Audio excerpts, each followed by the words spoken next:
dirahmati Allah, insya Allah pada pagi hari ini kita akan membahas hikmah ya dari kitab Al-Hikam karangan Al-Imam Ibnu Athaillah As-Sakandari. Pada minggu lalu kita sudah membahas potongan ya, atau setengah dari hikmah yang kedua yang berbunyi iradatuka at-tajrid ma'a iqamatillahi iyyaka fil asbab minasyahwah al-khafiyah, yaitu keinginanmu untuk berada pada posisi at-tajrid ya, keinginanmu untuk berada pada posisi tajrid. Tajrid sudah kita jelaskan. Ma'a iqamatillahi iyyaka, padahal Allah sudah menempatkan kamu fil asbab, pada makom asbab, makom bekerja, makom mencari rizki.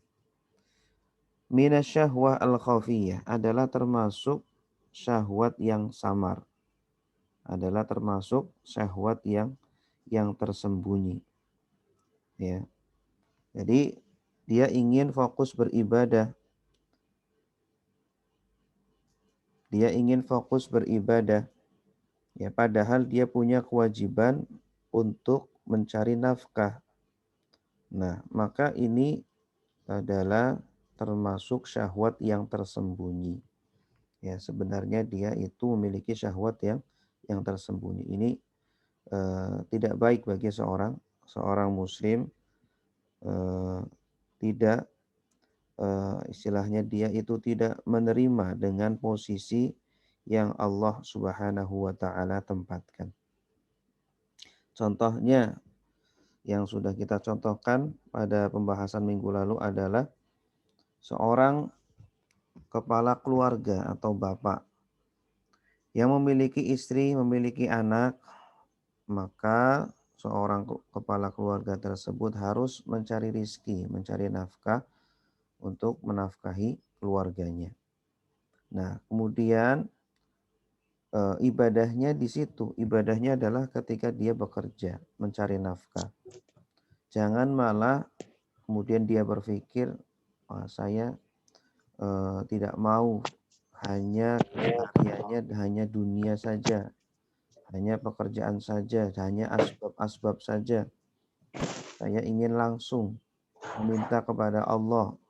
Ya, saya ingin kepada al-musabbib yang memberikan sebab, yaitu Allah. Saya ingin berdoa saja, saya ingin ibadah saja, ingin zikir saja, nanti rizki juga datang. Nah, ini adalah termasuk syahwah khafiyah, ya, termasuk syahwat yang tersembunyi.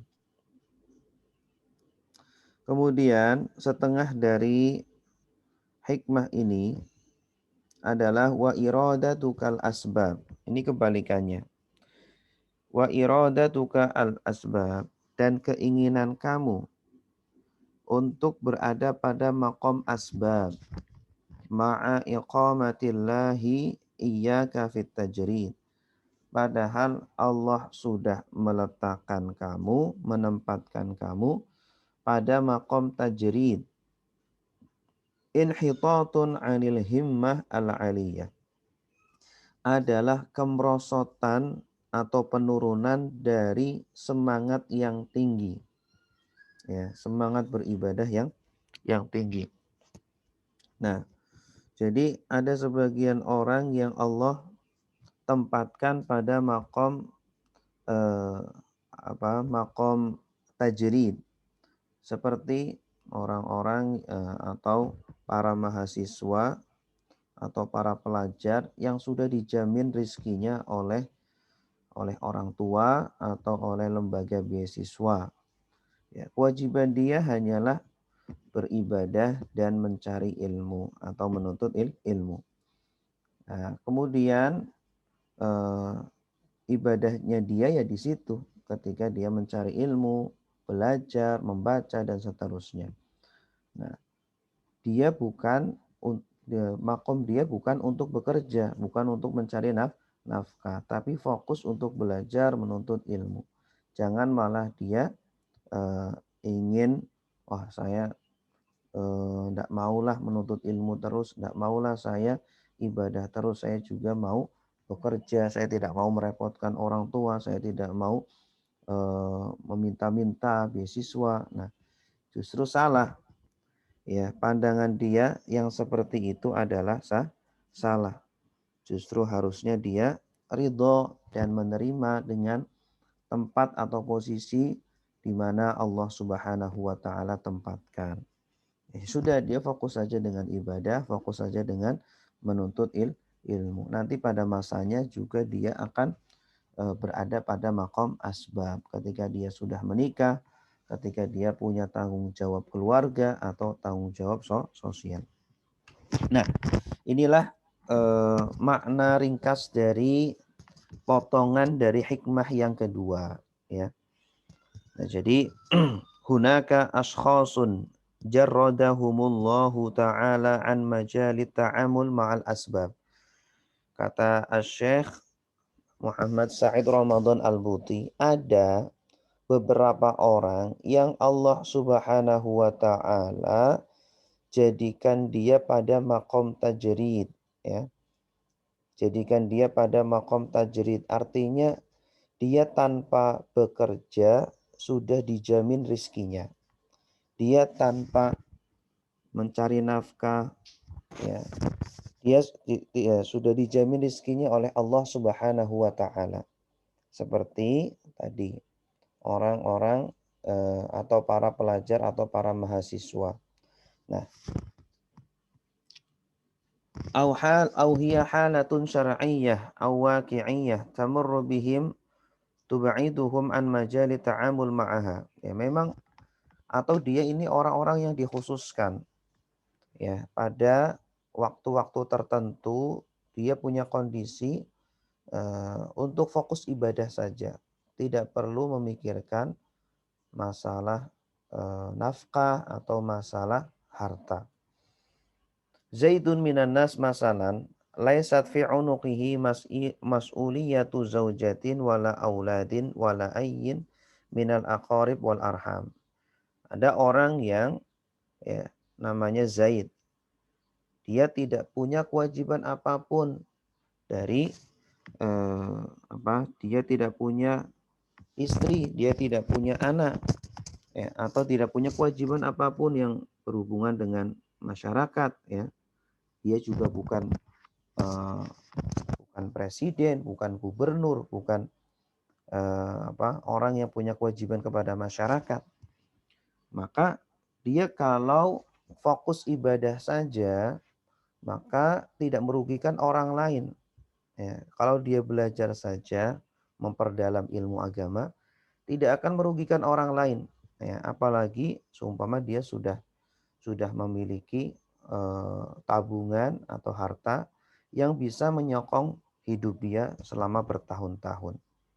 Nah, maka dia pada makom tajrid, di mana dia bisa fokus untuk ibadah, ya. Contohnya lagi adalah orang-orang yang sedang haji selama 40 hari di Mekah, di Madinah, ya. Dia pada kondisi itu dia sedang ada makom tajrid. Maka di Mekah dan Madinah yang harus dia lakukan adalah fokus beribadah saja. Jangan kemudian dia mencari pekerjaan, ya, kemudian dia berdagang, berbisnis, sehingga kesempatan 40 hari tersebut tidak maksimal dia gunakan. Ini, ya, artinya di sini Syekh atau Al-Imam Ibnu Athaillah As-Sakandari mengajarkan kepada kita agar menempatkan sesuatu pada tempatnya, mengondisikan sesuatu dengan sebenar-benarnya. Artinya kondisi kita harus belajar, ya belajar. Kondisi kita harus ibadah, ya ibadah. Kondisi kita harus bekerja, mencari nafkah, ya bekerja dan mencari nafkah.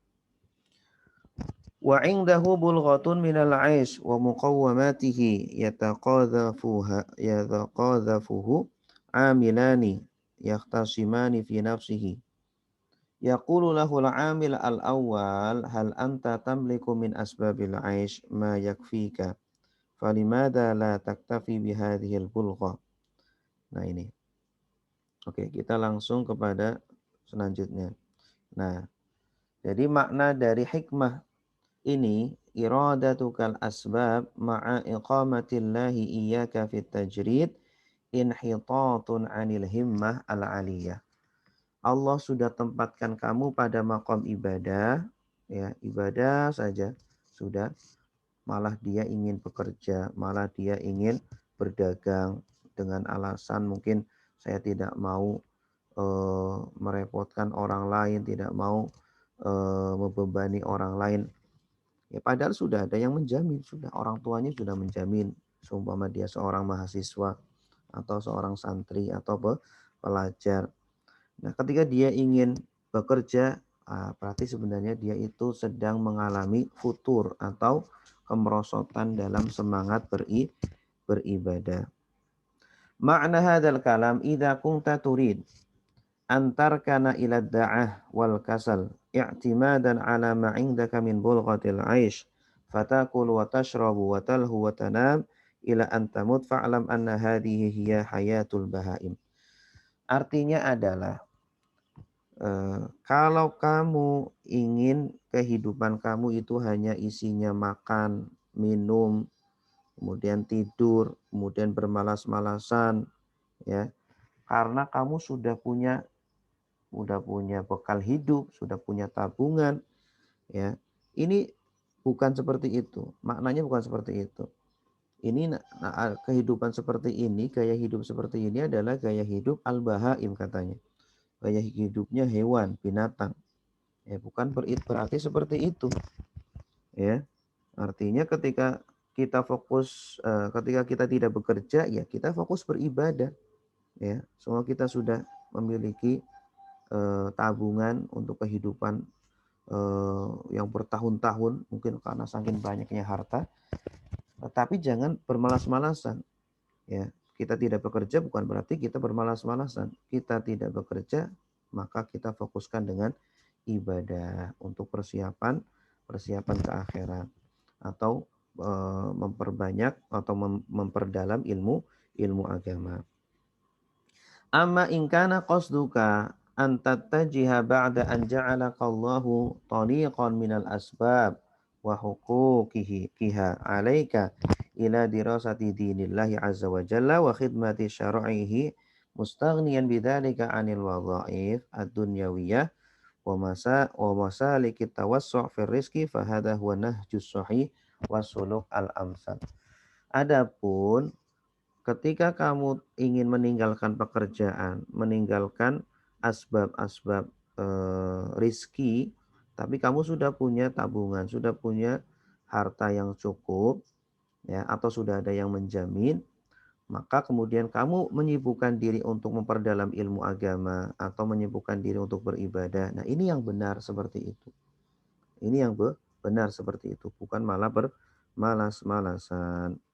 Wa huwa al-aliyaq bi ashabin nufus al-aliyah wa dzawil himam as-samiyah. Inilah ya sikap atau akhlak yang pantas, yang layak dimiliki oleh orang-orang yang memiliki semangat yang tinggi dan semangat yang luhur. Dzalika li annallah wa qad ab'adaka 'anil qarabah wal arham wa aghnaka 'aniz zaujah wa yudhuyuliha aqamaka min dzalika fit tajrid wa lam yuqimka fi 'alamil asbab. Kemudian selanjutnya, fa in qala hadzal insan walakinnal amala aidan ibadah wa qad qala Allahu kadza wa kadza wa qala Rasulullah sallallahu alaihi wasallam kadza wa kadza falya'lam hadzal insan anna hadzal khatir alladhi yurawiduhu innama huwa taswilun minasyaiton lahu. Nah, ketika kita ingin fokus beribadah padahal harta kita sudah atau padahal rezeki kita sudah dijamin. Seumpama kita seorang mahasiswa, sudah ada beasiswa yang menjamin kita. Seumpama kita belajar di luar negeri, ada beasiswa yang menjamin kita.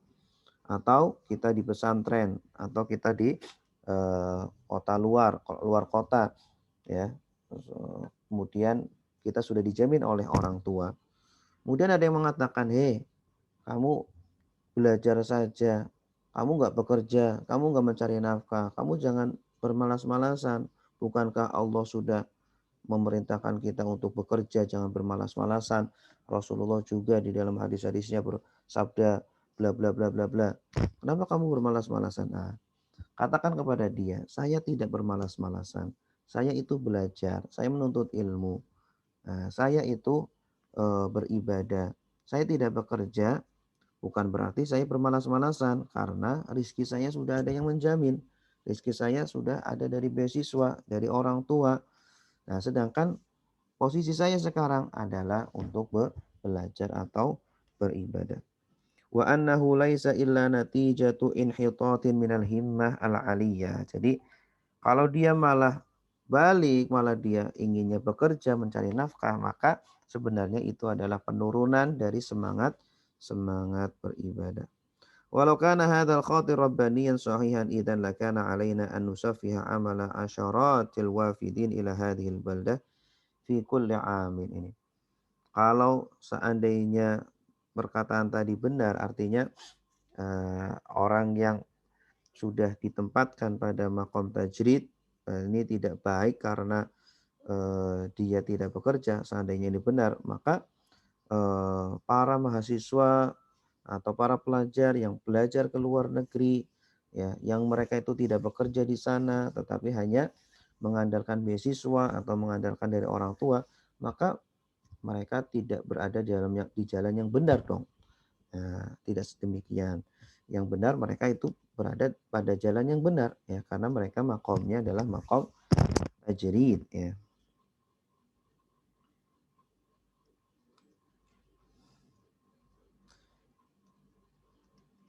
Ya.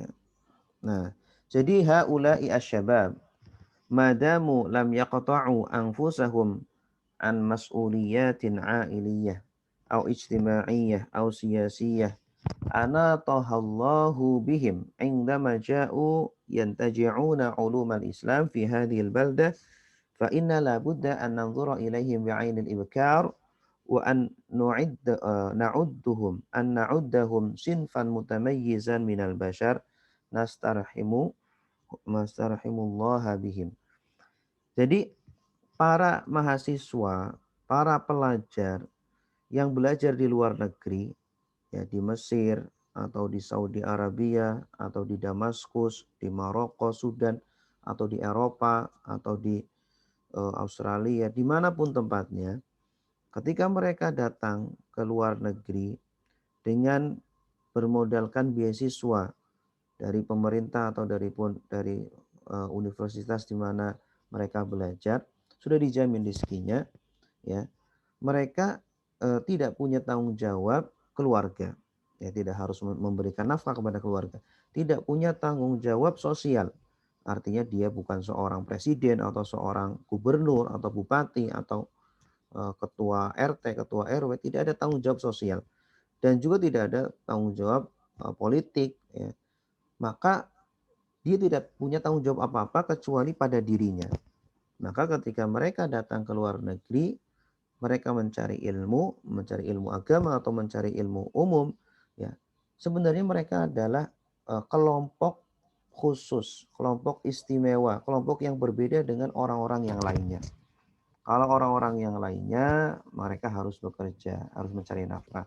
Kalau mereka ini adalah orang-orang yang terbatas, ya. Kalau kita lihat di Mesir itu pelajar mahasiswa ini adalah orang-orang yang khusus. Bahkan orang-orang Mesir sendiri itu sangat menghormati para mahasiswa-mahasiswa asing yang datang ke negeri mereka. Mereka sangat menghormati dan sangat memuliakan, bahkan sangat sangat peduli, sering memberikan beasiswa atau memberikan kebutuhan-kebutuhan mereka ini.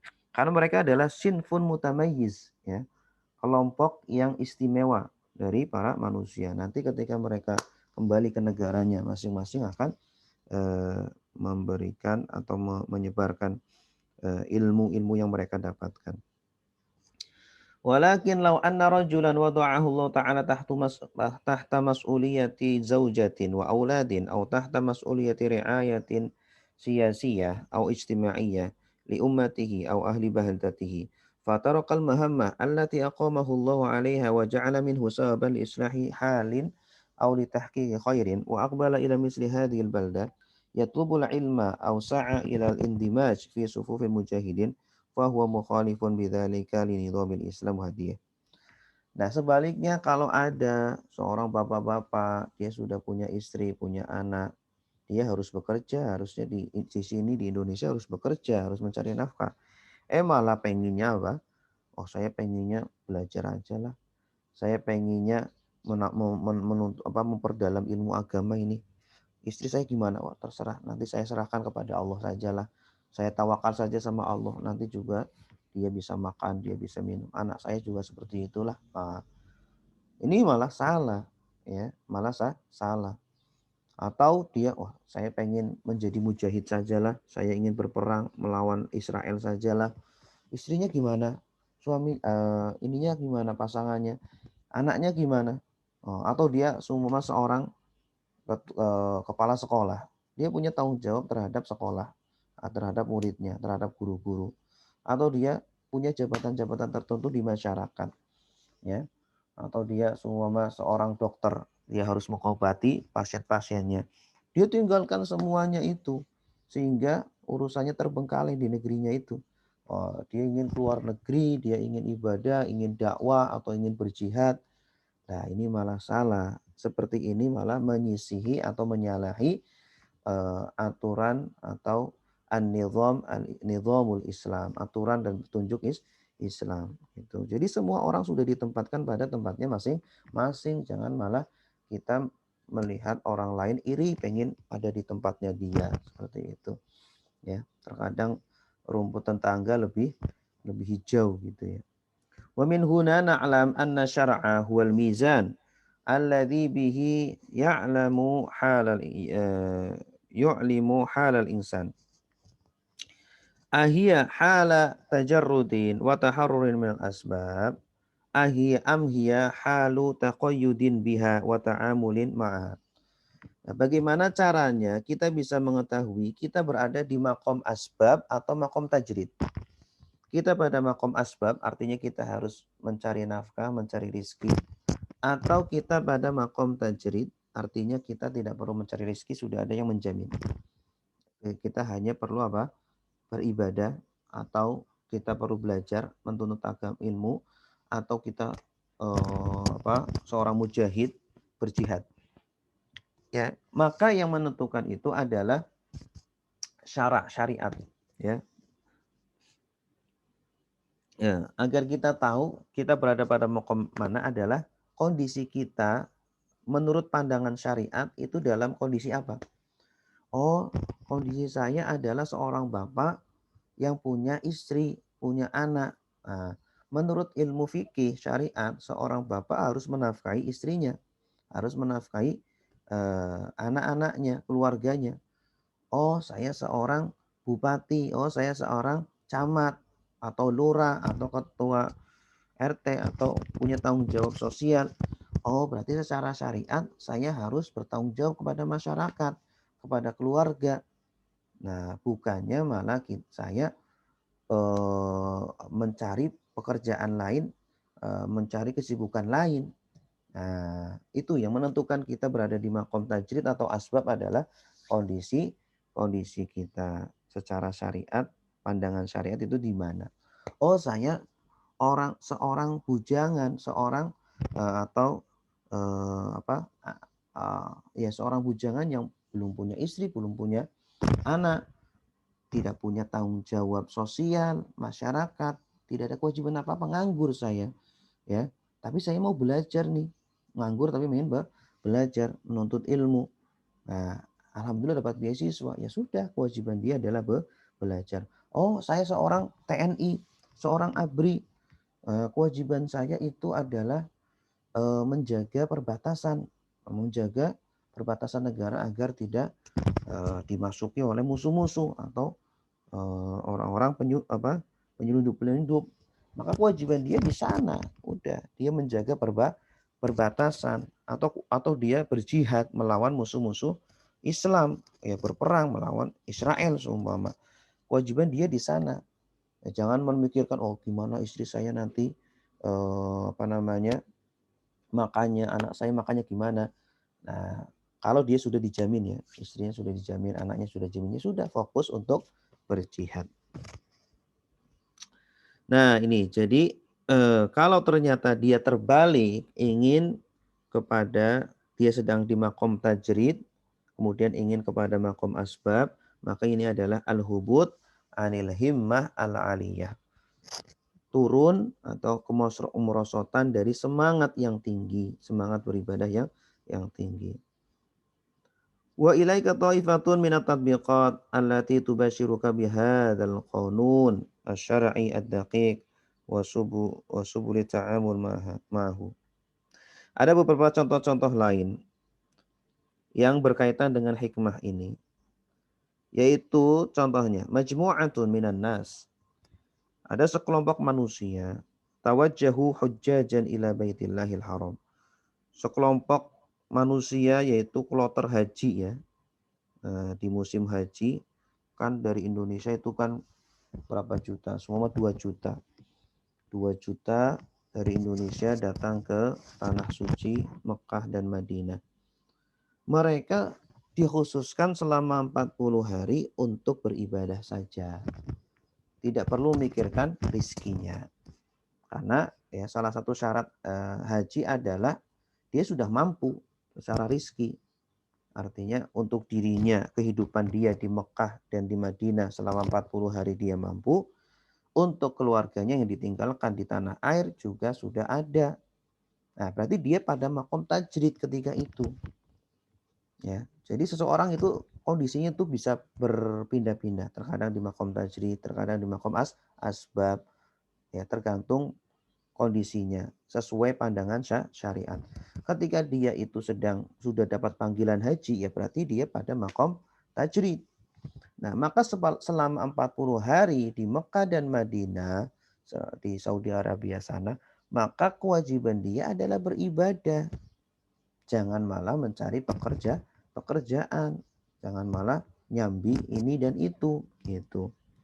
Amal ba'du minhum famutaharriruna min syairil quyud wa taba'at wal mas'uliyat mutafarrighuna li ada'i hadhihi sya'irah muqbiluna ila mazidin minal ibadat wal qurubat. Ini. Wa amma ba'dun minhum fa atibba unitat bihim mas'uliyatur ri'ayah al-jismiyah lil hajij wa mu'alajati man yata'arraduna minhum lil alam awil asqam. Tapi ketika musim haji ini ada sebagian orang yang ditugasi sebagai tenaga musiman ya. Biasanya dokter atau biasanya itu ya dulu kami ketika di Mesir itu biasanya ada mahasiswa-mahasiswa yang dapat kesempatan untuk berhaji. Biasanya setiap tahun ada 100 orang. Nah, mereka diberi kesempatan untuk berhaji atau untuk melayani para jemaah haji dari Indonesia ya, agar mereka bisa dilayani dengan baik. Nah, kewajiban mereka adalah melayani jemaah haji ini, teman-teman mahasiswa 100 orang biasanya atau dari Indonesia ada tenaga dari dokter dari medis ya, dokter, perawat atau apalah tenaga dari medis. Kewajiban mereka adalah melayani para jemaah haji walaupun mereka juga boleh ikut haji nanti ketika Arafah ya, ketika waktunya. Tetapi selama 40 hari atau selama ditugaskan ini kewajiban utamanya adalah apa? Melayani jemaah haji ya. Karena mereka adalah kelompok khusus yang ditugaskan oleh negara, mereka digaji begitu. Maka kewajiban mereka berbeda dengan orang-orang jemaah haji yang memang secara khusus mereka datang ke tanah suci untuk berhaji saja, bukan untuk melayani orang lain. Jangan malah dibalik. Wah, saya sayang ini. Padahal dia itu tenaga musiman, dokter atau mahasiswa gitu. Sayang ini saya udah di Mekah masa saya nggak ibadah. Wah, saya mau ibadah saja lah. Udahlah saya nggak mau melayani jemaah haji lah. saya nggak mau ngobatin jemaah haji lah, semua dia dokter gitu ya. Nah ini malah salah. Justru ketika itu dia ketika mengobati orang, ketika melayani orang, dia juga sedang beribadah. Jangan malah ingin keluar dari kondisi dia ketika itu. Berarti dia apa? Berarti dia tidak qanaah, tidak ridho dengan posisi di mana Allah tempatkan. Gitu. Nah, ini makna contoh yang pertama ini. Kemudian contoh yang kedua, al-misalu as-sani. Syabun qala lahu waliduhu, sa'uqaddimu laka kullama tahtaju ilaihi min asbabil ma'isha ala ikhtilafiha walan ukallifaka bi ayyi nafaqatin mimma turid an ta'uda bihi ila nafsika ala an tatafarragha li dirasati kitabillah wa ta'allumi syari'atih. Ada seorang pemuda, seorang anak, ya. Kemudian dia didhawuhi sama orang tuanya.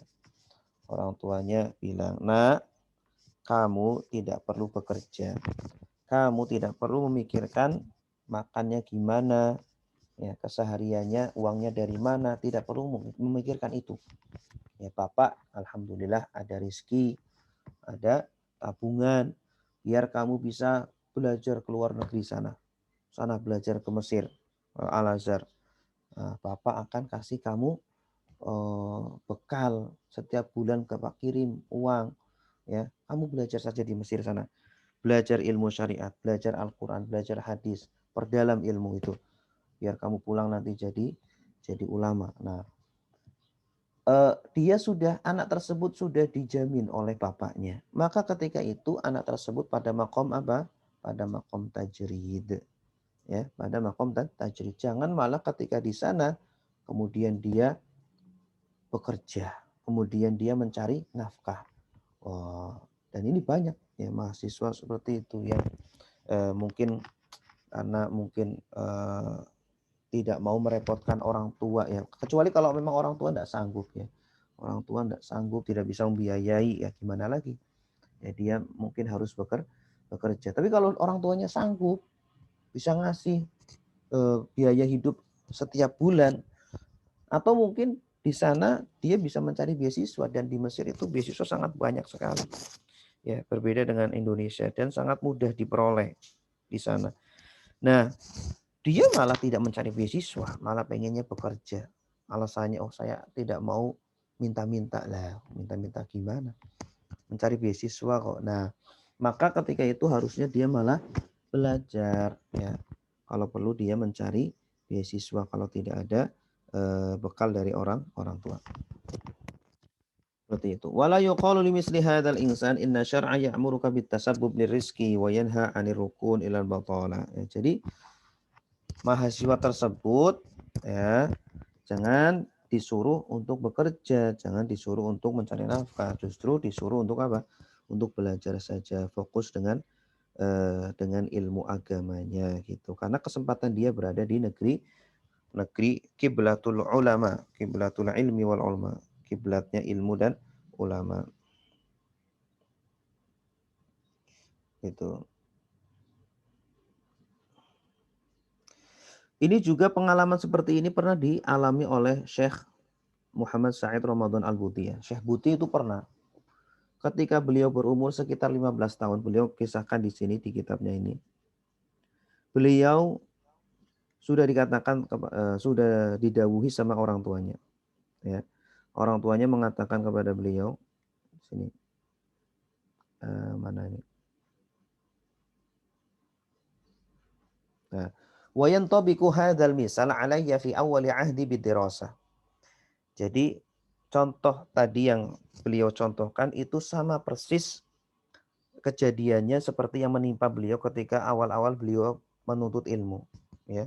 Faqad sarafani walidi amma kana minal mafrud an attajiha ilaihi kasairi andadi minal bahsi an wasaili rizqi wa jam'il mali wa ulzimu nafsahu bi kulli ihtiyaji wa alzama nafsahu bi kulli ihtiyajati al-maliyah wa dunyawiyah wa qala li walan akun qad tajawaztul khamisata ashar Ba'd, lau alimtu anif.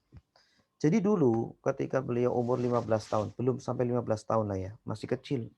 Berarti umur-umur anak SMP atau SMA. Orang tuanya sudah bilang kepada Syekh Buti, Buti, kamu tidak perlu bekerja. Tidak perlu kamu sama seperti anak-anak yang lain pada bekerja. Di zaman beliau mungkin seperti itu ya, anak-anak pada bekerja. Tidak perlu mikirkan makannya gimana, ya, uang dari mana, tidak perlu. Nggak usah mikirin itu. Ayah akan memenuhi itu semuanya. Ya, kewajiban ayah untuk memenuhi itu semuanya. Udah, kamu belajar saja. Belajar saja. Makanya Syekh Buti nanti ke Mesir, ke Al-Azhar. Nah, bahkan ketika itu ayahnya mengatakan sebuah perkataan yang sangat membekas pada hati Syekh Buti. Ayahnya mengatakan apa? Lau alimtu anna tariqa ilallah, ya. Lau alimtu anna tariqa ilallah. Ini kata mutiara ini bisa harus ditulis dengan emas ya. Kalau saya tahu bahwa jalan menuju Allah yukmanu fi kashil qumamati la ja'altu minka zabbalan walakinni nadhartu fawajadtu anna at-tariqa ila Allah al-muwassil ila Allah innama yakunu fi dirasati dinihi wa ta'allumi syar'ihi fasluk idzan hadza at-tariqa. Itu. Ini kata-kata sangat penting dan sangat bermakna sekali ya. Kata Syekh ayahnya Syekh Buti, wahai anakku, seandainya saya tahu ya, seandainya jalan untuk menuju kepada Allah adalah dengan menjadi tukang sampah, menjadi tukang sampah ya. Pasti aku jadikan kamu sebagai tukang sampah. Tetapi saya melihat, saya merenung bahwa jalan untuk menuju Allah tidak ada lain adalah dengan mempelajari agama ini. Adalah menuntut ilmu agama Islam. Mendalaminya. Itulah jalan untuk menuju kepada Allah. Makanya para ulama mengatakan tidak ada seorang wali kecuali dia itu ulama. Tidak ada seorang wali kecuali dia itu ulama.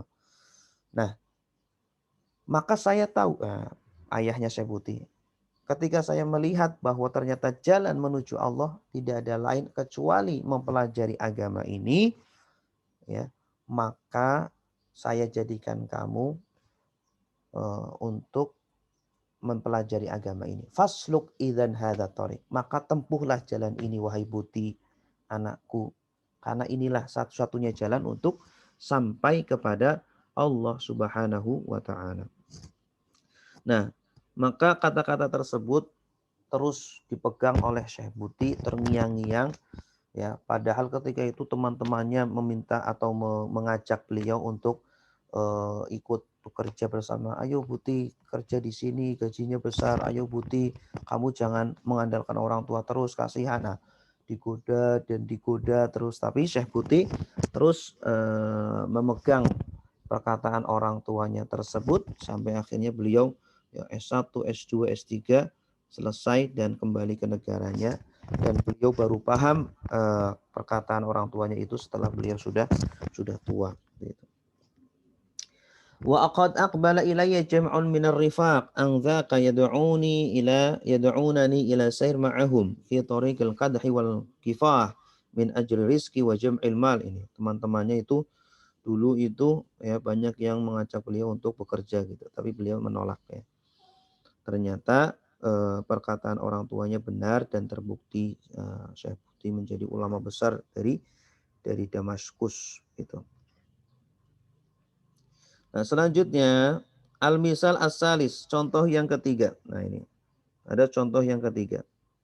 Al-misalu as-salis, rajulun aqamahu Allah taala min amalihi ad-dunyawi fi hanutin aw mahallin tijariyin. Yaqdahu fihi min ajri rizki ya'udu bihi ila usratihi allati ja'alahu Allahu mas'ulan anha. ada orang yang Allah tempatkan pada makom asbab. Dia setiap hari harus menjaga tokonya, menjaga warungnya, ya. Pagi-pagi harus berangkat ke pasar seumpama. Dia harus jaga toko atau jaga warung. Pulang malam-malam jam 7 seumpama. Nah, maka ketika itu dia pada makom apa? Makom asbab, ya. Makom asbab. Jangan malah kemudian dia ingin keluar dari makom tersebut, ya. Innallaha qad aqamaka minat tasi'ah sabahan ila sabi'ah masa'an fi alamil asbab. Wa innama wajibuka at-ta'amul wal insijam ma'ahu khilala hadhil muddah min kulli yaum. Jadi ibadah dia ketika itu adalah apa? Ibadah dia ya bekerja. Ibadah dia ketika menjaga warung melayani pembeli. Ya, itu ibadah dia ketika itu. Kalau dia niatkan ibadah maka menjadi ibadah. Dari mulai pagi sampai malam. Ya, seumpama dia bekerjanya pagi sampai malam. Ya, maka ibadah dia ketika itu seperti itu. Idzan famizanu syar'i huwa alladhi yarsumu hudud zaman alladhi yakhda'u fihi hadha at-tajir. Ini. Namun seperti ini. Dari jam seumpama dia bekerja dari jam 9 sampai jam 7. Dia sudah ditempatkan oleh Allah di makom asbab dari jam itu. Sisanya, ya, setiap hari kan ada 24 jam. Berarti sisanya itu dia dalam makom apa? Makom tajrid, bebas. Jadi seseorang terkadang dalam satu waktu berada pada dua makom. Ya, artinya dalam satu orang ada pada dua makom. Makom yang pertama pada makom asbab, yaitu contohnya tadi seorang pedagang di pasar atau pekerja apapun ya, karyawan atau apa, kita lah. Kita bisa, kemungkinan dalam satu tubuh ini ada dua makom. Makom asbab dan makom tajrid. Makom asbab kita yaitu ketika jam kerja kita. Dari mulai sumama kita masuk kerja, beliau Syekh Buti mencontohkan dari jam 9 pagi. Ya, karena di Arab sana itu ya, mulai bekerjanya itu jam 9 pagi, beda sama di Indonesia. Di Mesir dulu kita itu jam 9 atau jam 8 pagi baru mulai kerja. Nah, dari jam 9 sampai selesainya semua di sini dicontohkan sampai jam 7 malam. Maka orang tersebut ada pada makom asbab. Maka dari jam 9 sampai jam 10 jangan mencari kesibukan lain yang akan merusak atau menjadikan terbengkalainya kewajiban dia, ya. Kecuali ibadah-ibadah yang ringan yang bisa dia sambi, ya, semua sambil zikir, sambil membaca Al-Qur'an ketika tidak ada pembeli boleh. Tapi jangan kemudian dia tinggalkan warungnya, dia tutup warungnya, kemudian dia ke masjid, kemudian dia berjam-jam di masjid. Nah, ini yang salah gitu. Jadi selama dari jam 9 sampai jam 7 dia pada makom asbab, selain itu dia pada makom tajrid. Ya. Jadi jam 7 malam sampai seumpama sampai jam 7 pagi, 9 pagi tadi dia pada makom tajrid bebas. Dia tidak harus bekerja. Dia boleh berzikir, sepanjang malam berzikir silakan. Ya, tapi kalau ada istri ya tetap dia harus bermuamalah baik dengan istri atau dengan anaknya itu. Nah, ini contoh orang yang memiliki dua kondisi.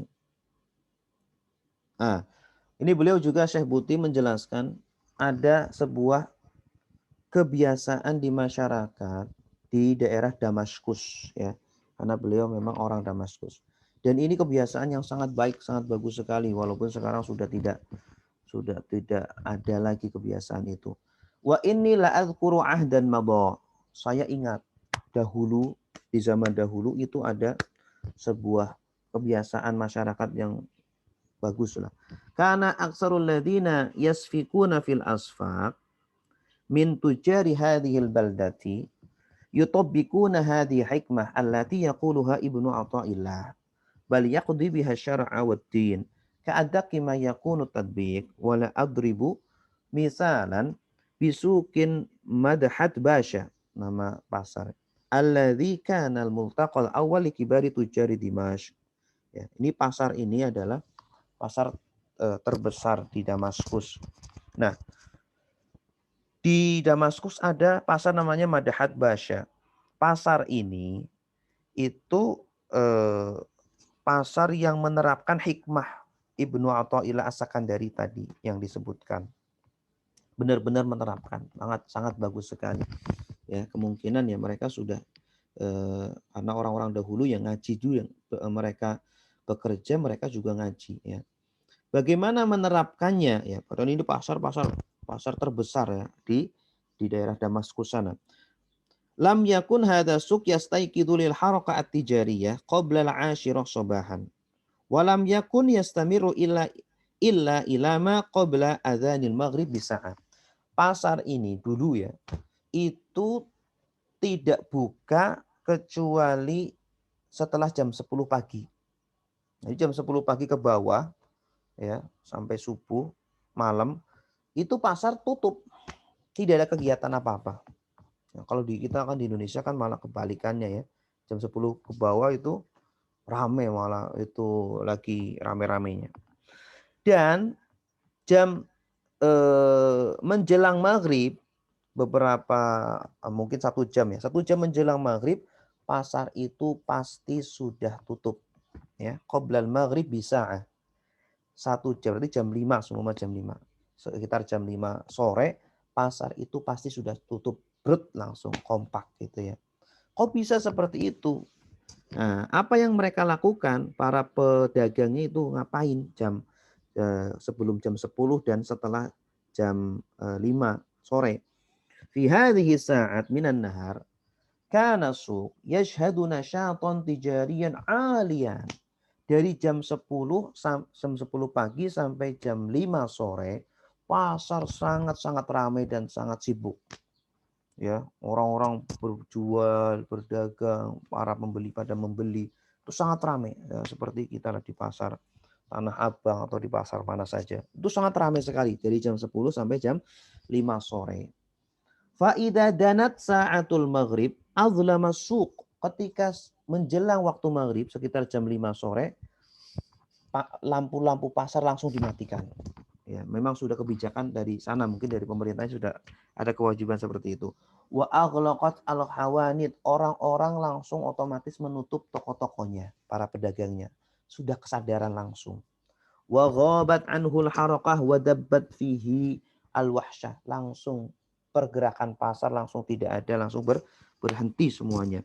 Wa tahawwalat aqtabu tilka suq minat tujar wa arbabil mal wa rijalil a'mal ila tulabin li'ilumi syariah tatawaza'uhum al-masajid au buyutul ulama. Seketika itu para pedagang-pedagang itu, dari mulai pedagang eceran, pedagang yang paling rendah sampai pedagang yang paling kelas-kelas internasional, kelas kakap, para bisnismen, orang-orang kaya yang di pasar-pasar itu, seketika itu berubah drastis menjadi para santri-santri, menjadi para penuntut-penuntut ilmu.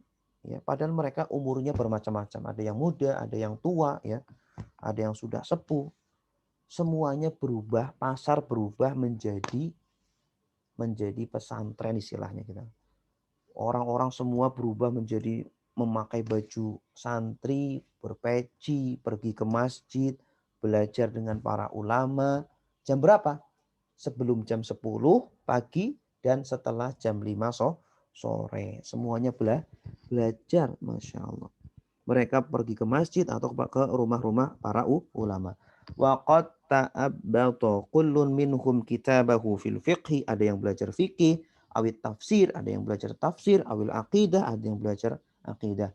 Mu'ridun an muskilatit tijarah wal mal, dan mereka sama sekali meninggalkan kesibukan-kesibukan dagang dan kesibukan-kesibukan harta. Muttajihan bihtimamin wa diqqatin ila dirasati aksar min ilmin min ulumil Islam. Mereka fokus mempelajari ilmu syariat. Fa idza aqbala as-sabah bada'a kullun minhum naharahu taliba ilmin marratan ukhra. Dan setiap hari seperti itu. Setiap hari seperti itu. Kesehariannya seperti itu. Tidak hanya sehari dua hari tapi terus seperti itu. Ya.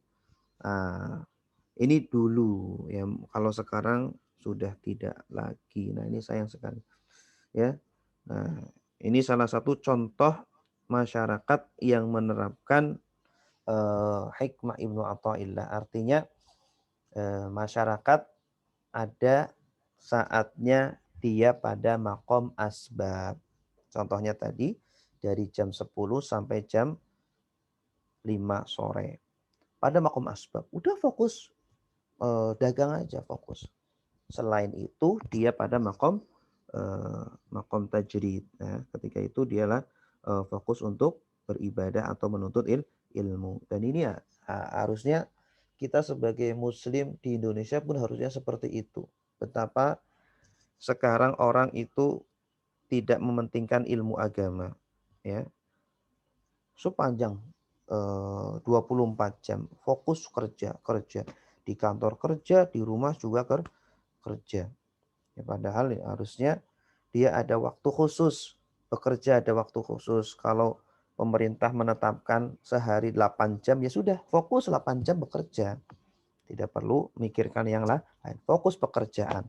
Namun di luar jam itu sisakanlah waktu atau berilah waktu khusus untuk mendalami ilmu agama. Apalagi betapa banyak orang-orang yang tidak paham bagaimana cara wudhu yang benar, sholat yang benar. Jangan-jangan kita berpuluh-puluh tahun sholat ternyata belum bisa membedakan antara fardu dengan atau rukun dengan sunnah.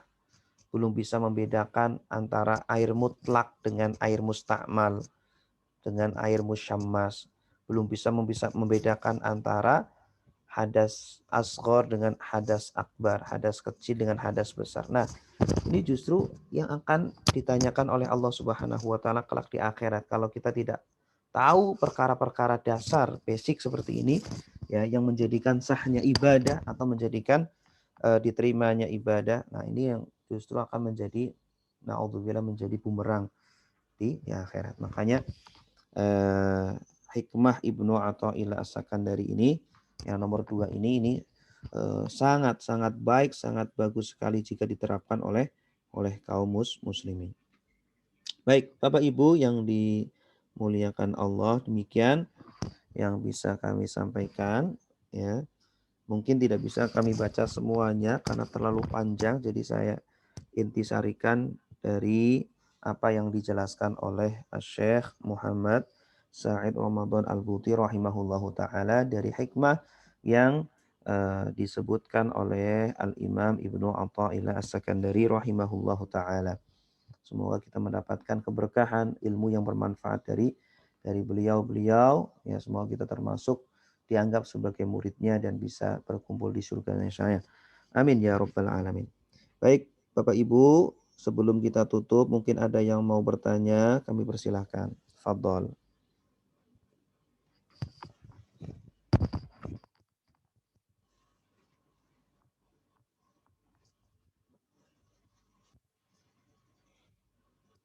Kalau malu dengan suara boleh ditulis pertanyaannya.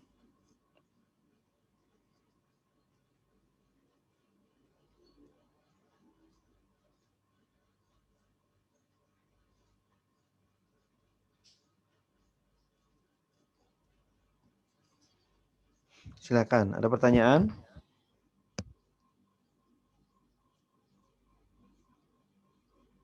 Mari kita akhiri majelis kita dengan membaca doa kafaratul majelis. Kita bertemu lagi insyaallah pada hari Kamis dan hari Sabtu, ya, dengan tema-tema yang berbeda. Kita tutup dengan doa kafaratul majelis. Subhanakallahumma wa bihamdika asyhadu an la ilaha illa anta astaghfiruka wa atubu ilaik. Assalamualaikum warahmatullahi wabarakatuh. Waalaikumsalam.